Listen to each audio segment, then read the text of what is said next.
बिस्मिल्लाहिर्रहमानिर्रहीम। Welcome back to my YouTube channel. हमने start किया था अनसुपरवाइज लर्निंग विद scikit-learn। आज हम पढ़ने वाले हैं mean shift clustering. Mean shift clustering एक सेंट्रोइड बेस्ड क्लस्टरिंग एल्गोरिदम है। मैंने आपको बताया था कि क्लस्टरिंग के कई टाइप्स है, like centroid based clustering, hierarchical clustering, density based clustering.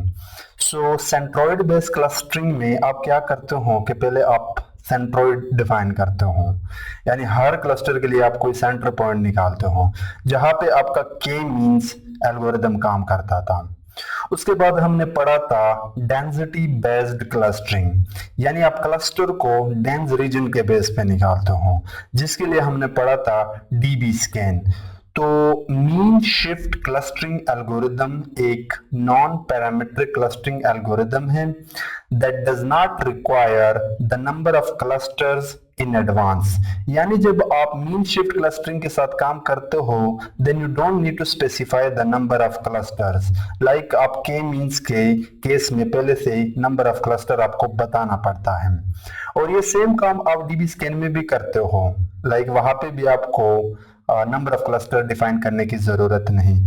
So overall हम कह सकते हैं कि mean shift clustering could be somehow निकलता है k-मींस एंड डीबी स्कैन से, यानी आप कुछ सिमिलैरिटी इन दो एल्गोरिथम के साथ इसके ले सकते हो।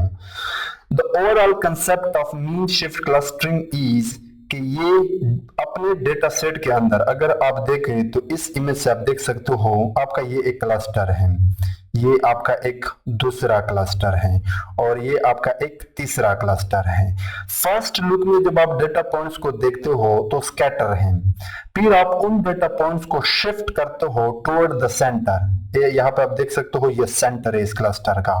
सो इसके अगल बगल में जितने भी डेटा पॉइंट्स से आप उनको शिफ्ट करते हो, यहाँ पे भी आप देख सकते हो दिस इज द सेंटर, और आप हर डेटा पॉइंट को मूव करके शिफ्ट करके इसके नेबर डेंस रीजन के सेंटर को ले जाते हो। So identifies cluster based on density।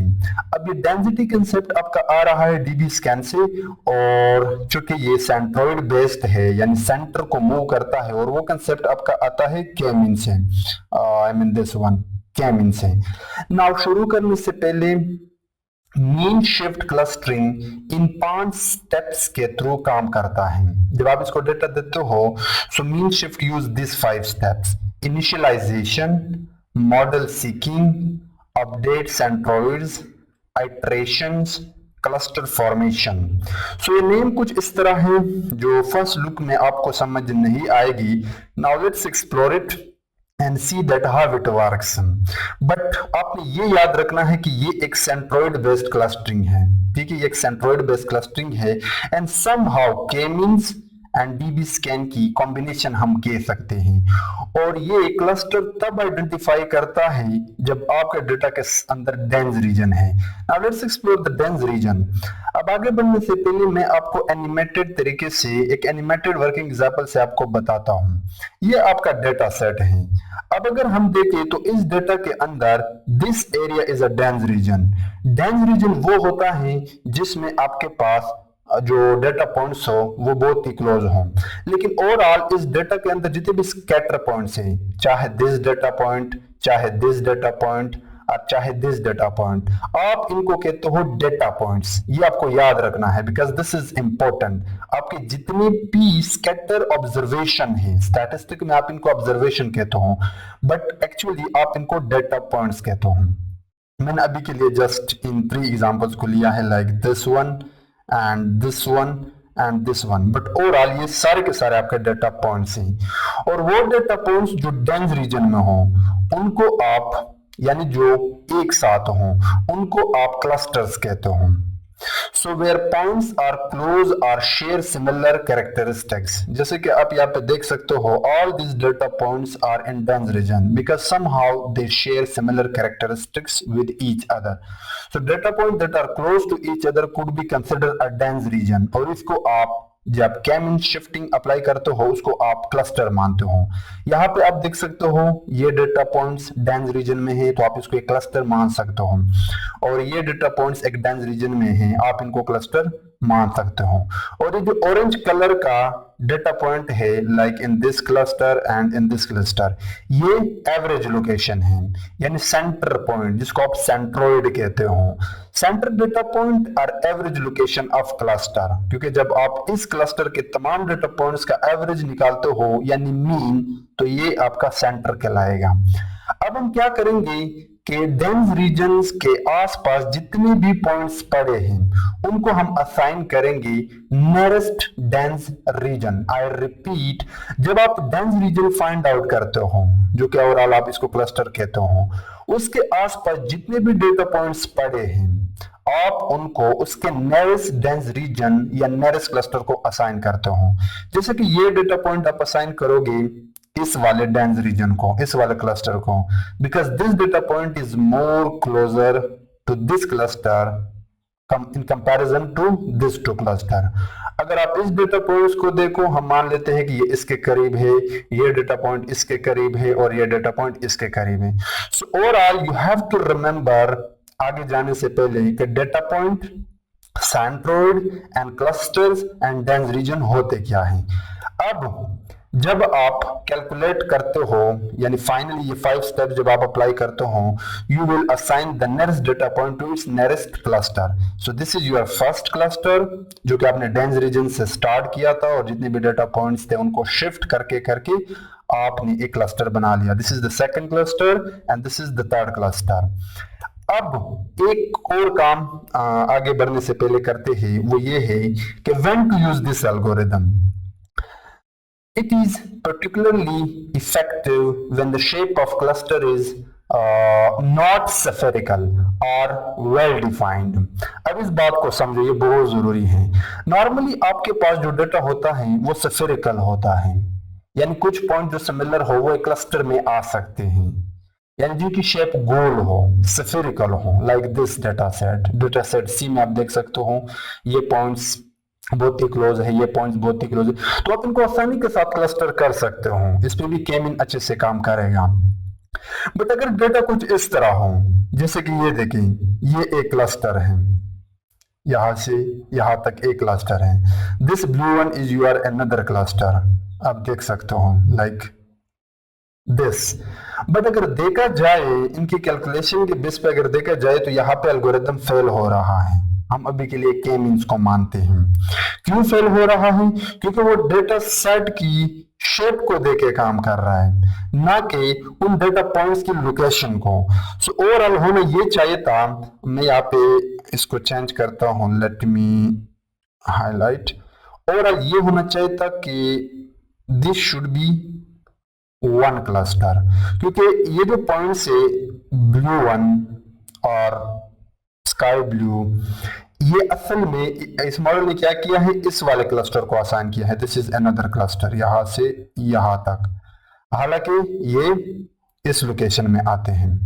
So overall ऐसे डेटा सेट जिनकी शेप नॉन स्फेरिकल हो, उस केस में आपके काम आता है मीन शिफ्टिंग एल्गोरिथम। ठीक है।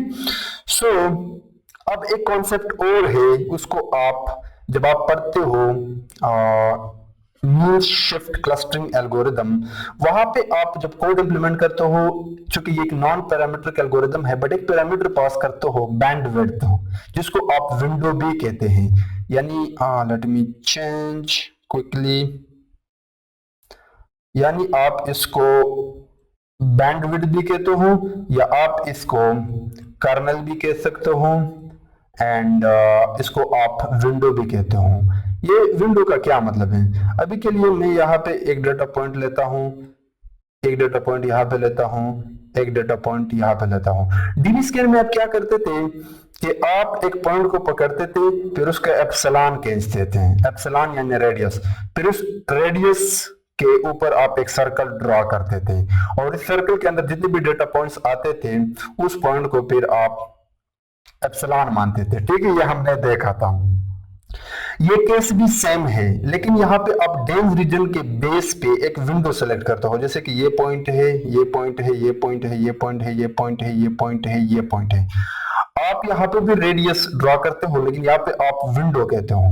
अब आप देखोगे कि क्या यहाँ पे एक पॉइंट पड़ा है, यहाँ पे एक पॉइंट पड़ा है, यहाँ पे एक पॉइंट पड़ा है, क्या ये पॉइंट इस विंडो को मुझे असाइन करना चाहिए या नहीं, या इस बैंडविड्थ को।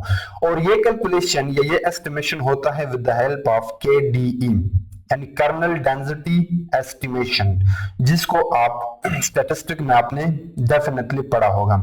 सो kernel density estimation is a method that is used to estimate the underlying यानी वो डेटा पॉइंट जो एक जगह पे पड़ा हो, distribution of a set of data points. इसको हम इस प्लॉट से समझने की कोशिश करते हैं। सो आपके X पे बहुत सारे डेटा पॉइंट्स पड़े हैं, X1 data point, X3 data point, X4, X5 until X6, और ये इस डेटा के डिस्ट्रीब्यूशन है। This curve represent the distribution of your data. Overall अगर देखा जाए तो यहाँ पे डेटा सेट के बहुत सारे डेटा पॉइंट्स पड़े हैं, तो ये पिक 1 है, इसको आप पिक 1 कहते हो। और यहाँ पे भी डेटा के डिस्ट्रीब्यूशन में बहुत सारे डेटा पॉइंट्स पड़े हैं जो कि सिमिलर कैरेक्टरिस्टिक शेयर करते हैं एक दूसरे के साथ। दिस इज पिक 2, यानी मान लेता हूं मैंने इसको क्लस्टर 1 तस्लीम किया और इसको क्लस्टर 2, बट जब स्टैटिस्टिक में आप पढ़ोगे तो आप इनको पिक्स कहते हो, यानी चोटी, पहाड़ की चोटी। अब मैं क्या करता हूं, इस X3 पॉइंट को पकड़ता हूं। सो ये X3 पॉइंट ओवरऑल अगर देखा जाए ये लगभग यहां पे आता है। So this KDA is nothing but your density. Density is nothing but your KDA. KDA is nothing but your bandwidth or kernel or window. ठीक है। सो क्या मुझे ये पॉइंट, असल में ये क्लस्टर मुझे ये पिक्स मुझे यहाँ तक पकड़ना चाहिए था, इस लाइन को स्किप मार दो। सो ओवरऑल यहाँ पे है आपका X3। सो क्या मुझे ये X3 इस ब्रेडथ को असाइन करना चाहिए, या X3 मुझे इस बैंडविड्थ या विंडो या क्लस्टर को असाइन करना चाहिए? तो ये जिसके करीब होगा आप उसको असाइन करोगे, क्योंकि अपने रेडियस के अगल बगल में जो नियरेस्ट डेटा पॉइंट है उनको पकड़ने की कोशिश करता है। So this data point will be assign to this window. अब मैं क्या करता हूं, इस 5 को पकड़ता हूं। सो ये 5 लगभग कोई यहाँ पे आता है। सो अब देखिए ये हम इस क्लस्टर यानी इस पिक को असाइन कर देंगे, ना कि इस वाले को। मैंने बहुत ज्यादा यहाँ पे लिखा, बट या overall the concept of KDE is this कि ये जस्ट आपको बैंडविड्थ देता है डेंस रीजन के एरिया में, और उसके आसपास जो पड़े डेटा पॉइंट्स है उनको असाइन करता है अकॉर्डिंगली, यानी जो नियरेस्ट हो वो उस नियरेस्ट क्लस्टर को असाइन कर देगा या बैंडविड्थ को। अब हम यहाँ पे देखते हैं वो स्टेप्स। मैंने आपको बताया था the first step is initialization. Initialization का मतलब ये है, आपके पास ये डेटा पॉइंट्स है, ये ब्लैक आपके डेंस रीजन है, ठीक है, ये मैंने पहले ऑलरेडी आपको बताए हैं। So start with all data points, assign to a cluster to its own. सबसे पहले आप तमाम डेटा पॉइंट्स को पकड़ो और उन तमाम डेटा पॉइंट्स के अंदर जाके इन पॉइंट्स को पकड़ो और एक क्लस्टर को असाइन करो जो डेंस रीजन में हो, यानी वो पॉइंट जो करीब हो बहुत ज्यादा, जिसको आप दूसरे जुबान में कहते हो, जो एक दूसरे के साथ सिमिलर कैरेक्टरिस्टिक शेयर करते हैं, उसको आप एक क्लस्टर को असाइन कर दो। जैसे कि ये देखिए और ये वाला क्लस्टर। सो ओवरऑल यहाँ पे 3 डेंस रीजन है, 3 विंडोज है, 3 क्लस्टर्स हैं। अब सेकंड स्टेप में आप क्या करते हो, mod seeking. For each data point calculate the mean shift vector that points out toward its nearest dense region, जिसको आप सेंट्रोइड कहते हो। अब हर इस क्लस्टर के अंदर, इस क्लस्टर के अंदर, इस क्लस्टर के अंदर हर डेटा पॉइंट का आप मीन शिफ्ट वेक्टर कैलकुलेट करो, जिससे आप ये डिफाइन कर सको कि इस इंटायर डेंस रीजन का सेंटर लोकेशन क्या है, सेंटर डेटा पॉइंट यानी सेंट्रोइड क्या है।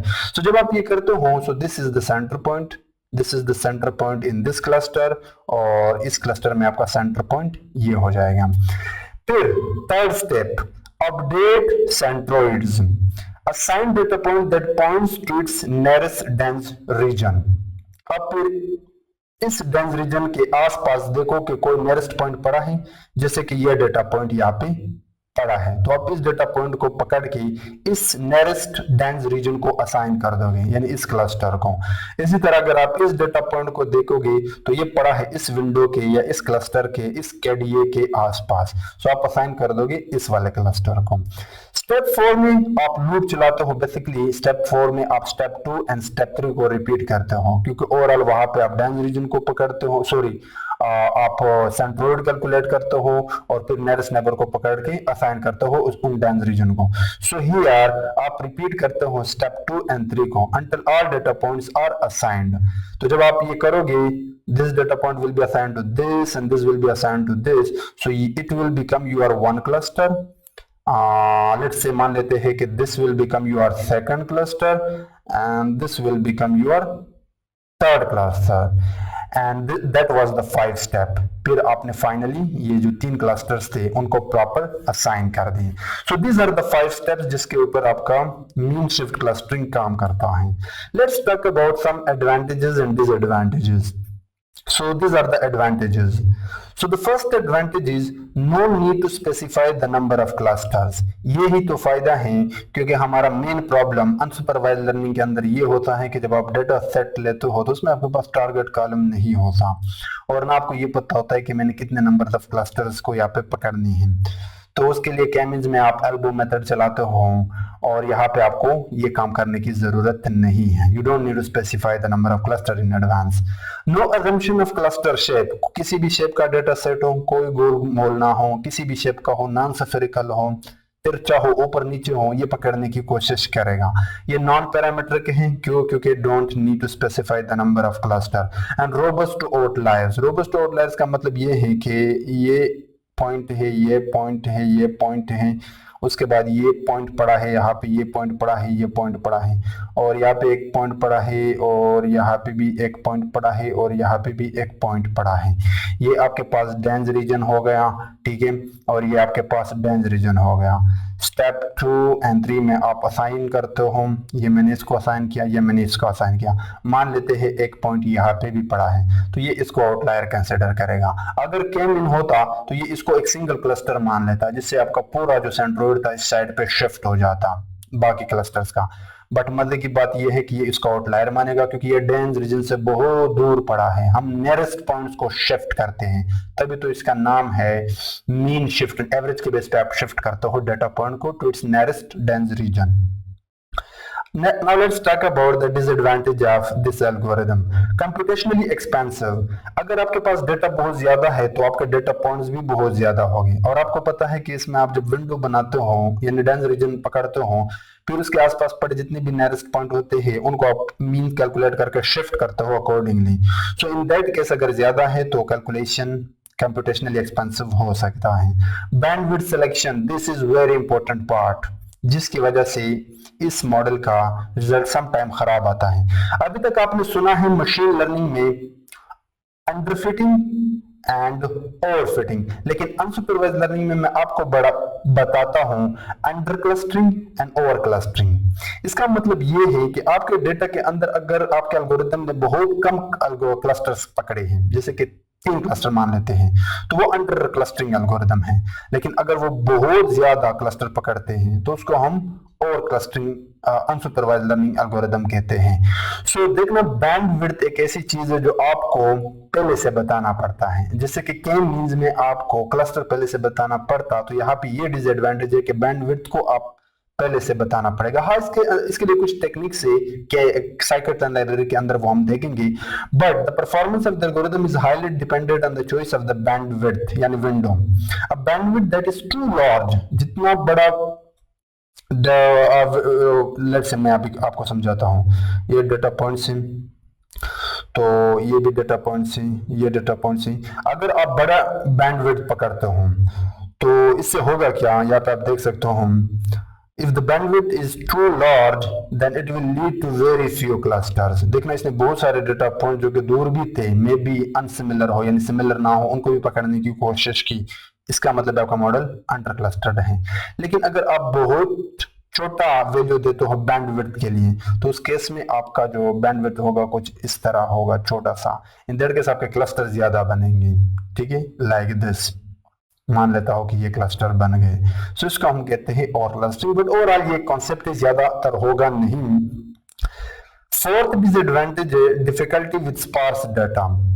डिफिकल्टी विद स्पार्स डेटा का मतलब ये है कि अगर आपके डेटा के डायमेंशनल बहुत कम हो, यानी बहुत छोटा डेटा और उसके अंदर जो डेटा पॉइंट्स बहुत दूर दूर तक हों, तो उस केस में आप क्लस्टर को डेटा पॉइंट्स को क्लस्टर को असाइन करना आपके लिए बहुत मुश्किल हो जाएगा, क्योंकि दूर दराज इलाके में पड़े लोगों को आप खराब लोग कहते हो। खराब लोगों के यहाँ पे मेरा मतलब है खराब अंडे, यानी आउटलायर्स। और ये मॉडल आपको पता है कि डेंस रीजन पे काम करता है, जितने पॉइंट्स ज्यादा करीब होगी उतने ही वो और पॉइंट्स को उसके करीब कर देगा। बट अगर दूर दराज इलाके में पड़े तो वो आउटलायर्स है। So the data, if the data is sparse और उसकी डायमेंशन भी कम है तो फिर मुश्किल हो जाएगा। Now let's talk about some applications.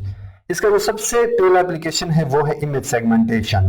देखना, इमेज के अंदर आपके पास डिफरेंट पिक्सेल्स वैल्यूज होते हैं। इमेज खुद कुछ नहीं है, उसके पीछे एक मैट्रिक्स है, रोज एंड कॉलम्स, यानी विड्थ एंड हाइट, जिसके अंदर आपके पास वैल्यूज होते हैं 0 एंड 255। 0 आपके डार्क कलर को रिप्रेजेंट करता है, 255 मोर ब्राइट कलर को रिप्रेजेंट करता है। So mean shift is often used in computer vision for image segmentation, where the algorithm groups pixels into region based on color and spatial proximity. So अगर colour more similar है तो उनको अपने ही reason, यानी उसका एक अलग क्लस्टर बनाएगा on the basis of colours. Red को रेड में डालेगा, व्हाइट को व्हाइट में डालेगा। सो ये इमेज सेगमेंटेशन में इसका फर्स्ट एप्लीकेशन है, क्योंकि हमें पता है कि this algorithm is mostly work on dense region, most similar parts or data points. Tracking in videos. In object tracking, mean shift is used to track objects in videos by iteratively shifting a window to the densest region, यानी object location. Video के अंदर जब आप कोई object या कोई चीज detect करते हो, तो ओवरऑल आपका ऑब्जेक्टिव आप ये होता है कि एक स्पेसिफिक चीज आप डिटेक्ट करते हो। लेट्स से आप ह्यूमन फेस डिटेक्ट करना चाहते हो, सो अगर वीडियो के अंदर पूरा ह्यूमन बॉडी आए, आपका ओवरऑल कंसेप्ट एंड ऑब्जेक्टिव है फेस, आप फेस को डिटेक्ट करते हो। सो फेस एक डेंस रीजन है, सो उसके प्री प्रोसेसिंग के लिए भी आप ये मॉडल यूज कर सकते हो। एनॉमली डिटेक्शन, दूर दराज इलाके में पड़े लोगों को अगर आपने मालूम करना है, यानी आउटलायर्स को अगर आपने मालूम करना है एनॉमली डिटेक्शन, तो उसके लिए ये मॉडल बेनिफिशियल है। क्यों? क्योंकि मैंने बताया था कि जितने क्लोज डेटा पॉइंट्स होंगे वो उसको क्लस्टर असाइन करेगा, दूर दराज इलाके के पॉइंट्स को वो असाइन नहीं करेगा। हाँ, अगर नियरेस्ट है तो फिर वो असाइन करेगा, लेकिन दूर दराज को वो आउटलायर मानेगा। सो इन दैट केस, अगर आप ये हैकिंग में बहुत ज्यादा होता है, देखना आपके नेटवर्क पे दिन में हजारों यूजर्स आते हैं, उनके आईपी एड्रेस होते हैं, डिफरेंट चीजें होते हैं, IP address, protocol, ports number. So कुछ पोर्ट्स ऐसे होते हैं जो डेली बेसिस पे जो बाकी पोर्ट्स आते थे यूजर के, उनसे बहुत ही अनसिमिलर हैं, बिल्कुल मिलते जुलते नहीं है। उन्हीं को तो आप आउटलायर्स कहते हो और उन्हीं को आप आसान जुबान में हैकर्स कहते हो। तो in that case you use this anomaly detection. Document clustering, NLP तो हम भूल गए थे। टेक्स्ट माइनिंग में देखना, जब आप न्यूज़पेपर्स, वो न्यूज़पेपर जिनमें मोस्टली टॉक अबाउट स्पोर्ट्स, आप उनको एक अलग क्लस्टर में डालते हो। वो न्यूज़पेपर जो टॉक अबाउट फिल्म्स, तो आप उनको एक अलग क्लस्टर में डालते हो। सो टेक्स्ट डॉक्यूमेंट्स को क्लस्टर करने के लिए भी आप ये मॉडल यूज कर सकते हो। सो ये एक ओवरऑल मैंने आपको बता दिया इस मॉडल के बारे में। नेक्स्ट वीडियो में हम देखेंगे इसकी code implementation, which is very important part for this algorithm. अब देखना, आप एज अ डेटा साइंटिस्ट बहुत ही बेसिक काम कर रहे हैं अगर आपने ये प्लेलिस्ट पकड़ा हुआ है, लेकिन जब आप इस प्लेलिस्ट पे पहुंच गए तो आप एडवांस लेवल पे जा रहे हो। और इस प्लेलिस्ट को अगर आप मेरे साथ पकड़ते हो और आगे जाते हो तो आप बहुत सी एडवांस चीजें सीखोगे, और ये चीजें इंडस्ट्री में आगे आपसे मांगेंगे, क्योंकि बहुत हो गया क्लासिफिकेशन एंड रिग्रेशन, इंडस्ट्री में आपसे बहुत ही एडवांस चीजें मांगेंगे। सो आप मेरे साथ बने रहना और इस प्लेलिस्ट को अभी से एक्सेस कर दो और पिछले जितने भी वीडियोस हैं उनको जाकर वॉच कर लेना। Thank you so much.